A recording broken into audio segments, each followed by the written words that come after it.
Mechanically switched or computer switched, relays are just switches.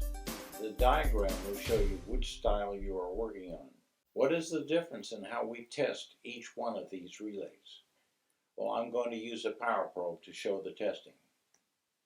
Now keep in mind, we usually test relays at the relay itself. However, some computer relays are fixed inside the fuse block assembly and listed as non-serviceable. So what does non-serviceable really mean?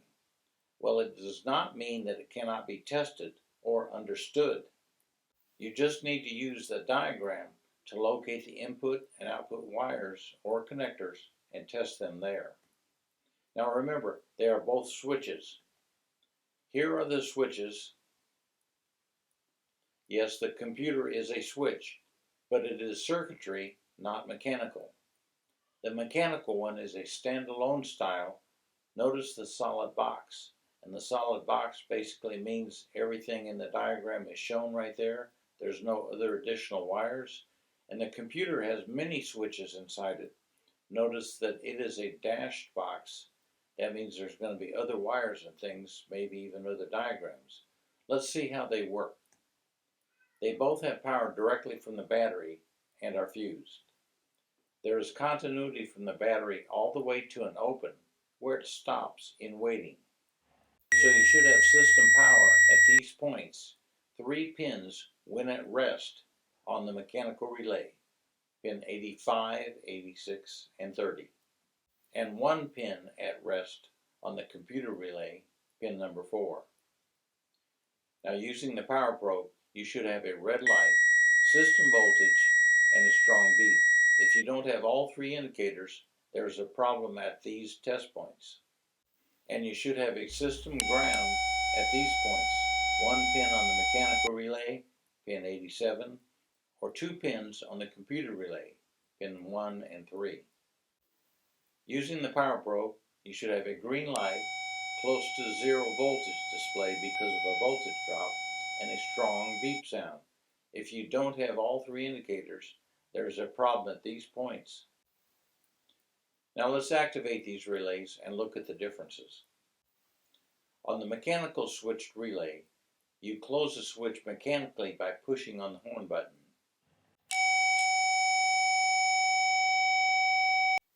That sends a switched ground to pin number 85 at the relay. Using the power probe, you should have a green light, close to 0 voltage display, and a strong beep sound. If you don't have all 3 indicators, there's a problem at that test point.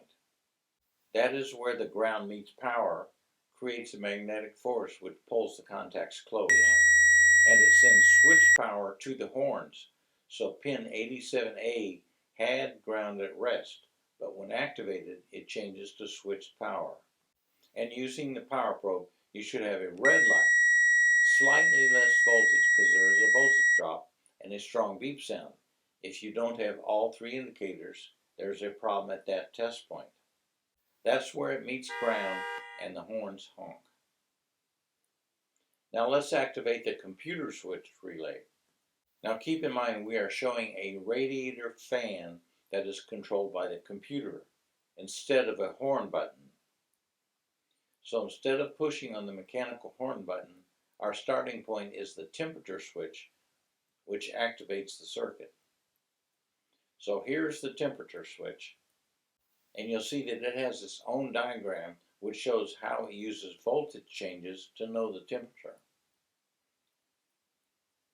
The sensor sends an input signal to the PCM, and it should be a changing voltage.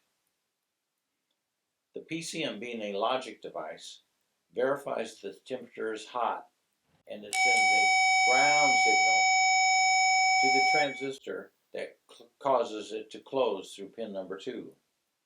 Using the power probe, you should have a green light, close to 0 voltage, and a strong beep sound.